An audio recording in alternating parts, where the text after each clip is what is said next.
in the big referendum, the one that was so close. And I must say, he put heart and soul in it.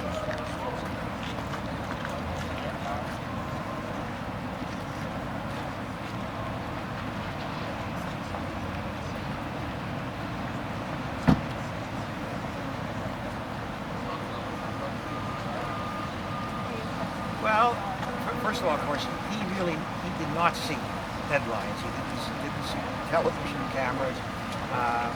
He felt what he felt very deeply and inside, but very privately. He was a very private person. But I've got to say that he gave an enormous amount to this country, and if there is any business person who should be known by Canadians, it certainly should have been Paul Guy. Okay, perfect. Thanks. Well, I think that really what he first said to me in that first time I met him, when he talked about how important it was that you were a business person to be honest, to be transparent, and understand your roots and where you came from, and understand that there's a little bit of luck involved here. But also, I think it really was that greater vision of Canada, more than anything else that he had. I think that stayed with me all my life. There's no doubt that he influenced me, but he influenced an awful lot of young people in very much the same way. And he was a lot of fun. He was a lot of fun.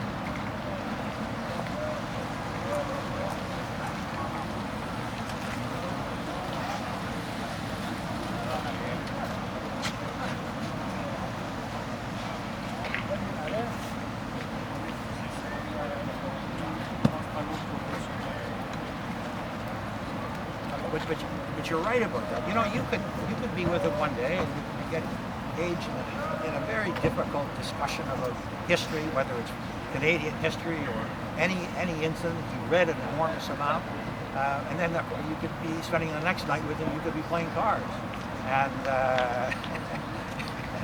I must say he won more than he lost. But I think that whether he was around the boardroom table or whether he was having a beer with a lot of the workers at one of the boat mills, which is where I also saw him, I think he was just a very, very genuine person. He believed very strongly. And I think that's why he succeeded so well.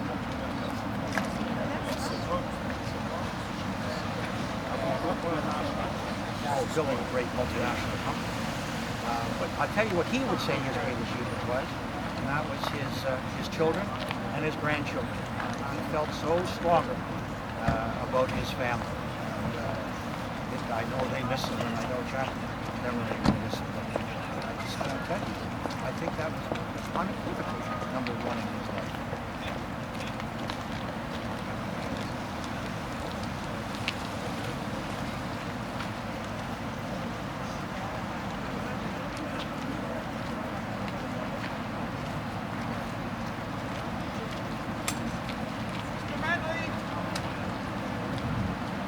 Well, actually, I think it's quite the opposite. I think the reason that he was so successful is that he did put his family first. And I think a great deal of what he did was for them and for his country. So, no, I actually think that he had got his priorities right, and that is the reason he was so successful.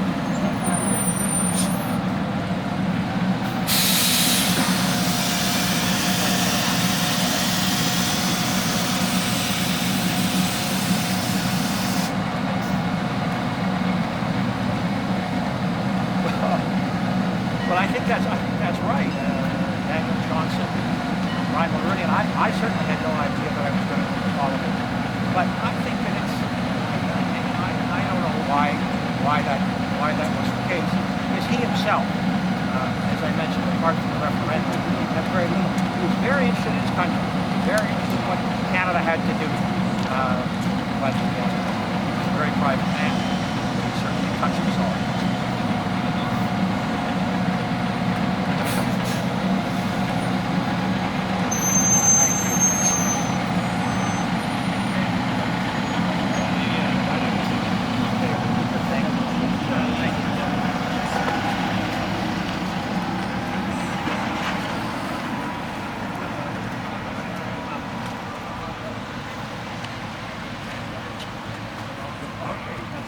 Thanks a lot.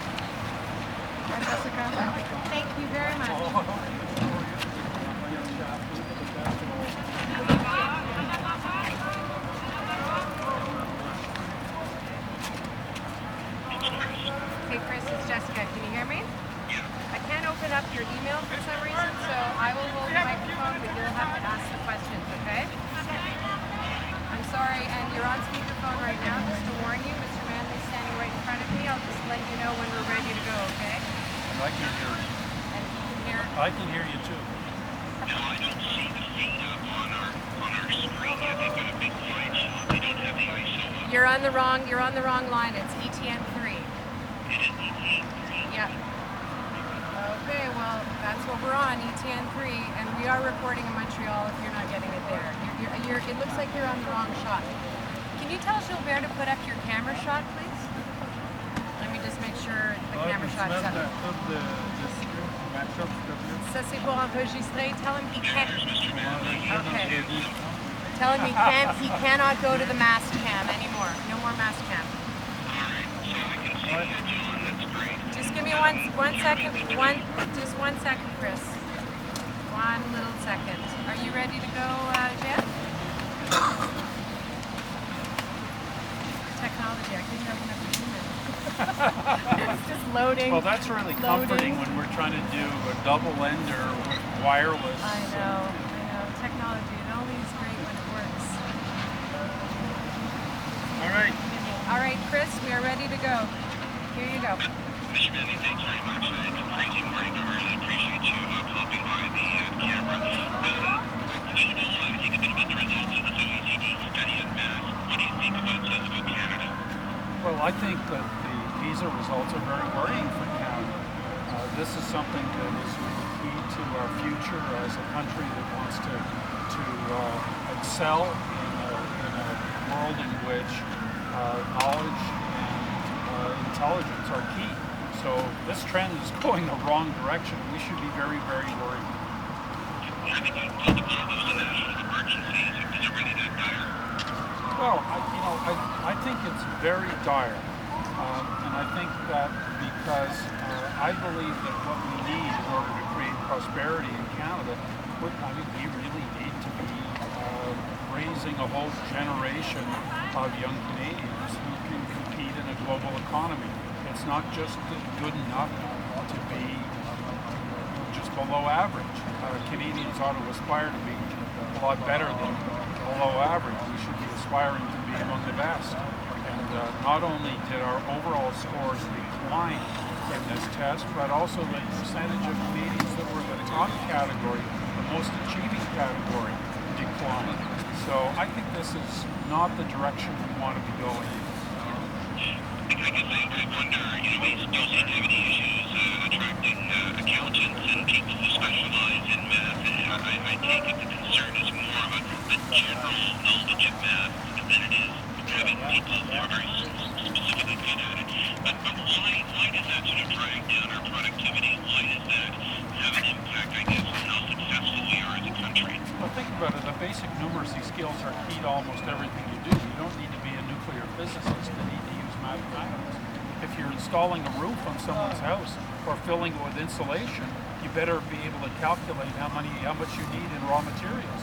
So whatever your trade, profession, or skill is, fundamentally you're going to have some numeracy skills. And the fact that our overall trend line is the wrong direction should be a warning sign to us that we're just doing something wrong.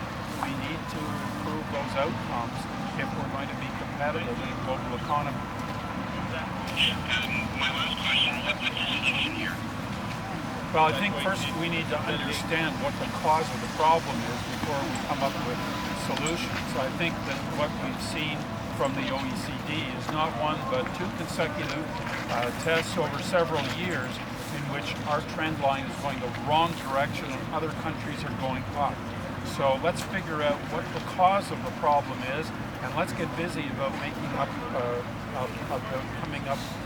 Let me restate that. I think first we need to understand the causes of the problem. It can't take a lot of time to analyze that, but then we need to take some fairly rapid steps to see to it that we get better results in the coming years, because we're laying the groundwork now for the prosperity of Canada for the future. Mr. Manley, thank you. I'll let you get to your event. Maybe just know you got time for one quick wide shot of before he dashes off. And thanks again. I really appreciate it. Okay, I think this is a really, really important story, so I'm really glad you're doing it on the national. Yeah, that's our lead story tonight. So that's going to be the play, so I'm very happy about that. Good, okay. Just gonna ask. Thank you for your time today. C'est beau, Jeff. Jessica. Okay, thanks, Chris. Cheers. Bye. Est-ce qu'on a besoin d'un watch? No, Okay, c'est beau. thank you. Sorry, that was a very last minute thing. I didn't Okay. even know it was happening. Me too. Thank you for. It's right up there. Thank you for accommodating. Okay. Thanks. Bye-bye.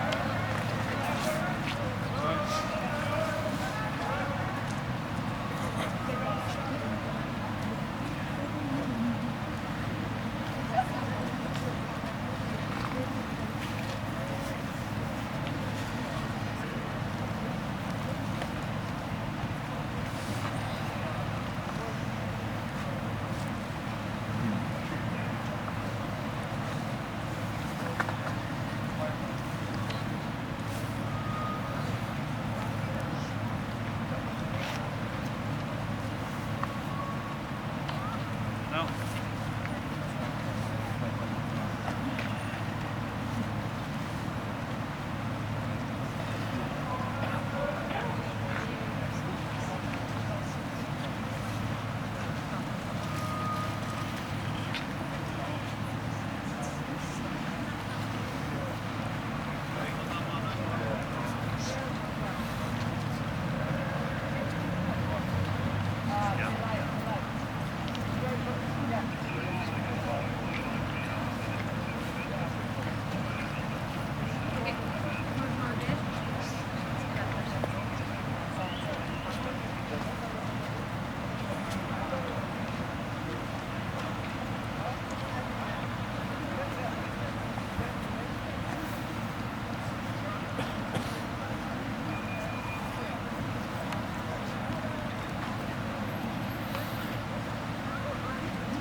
Vou cheio de tacar droga.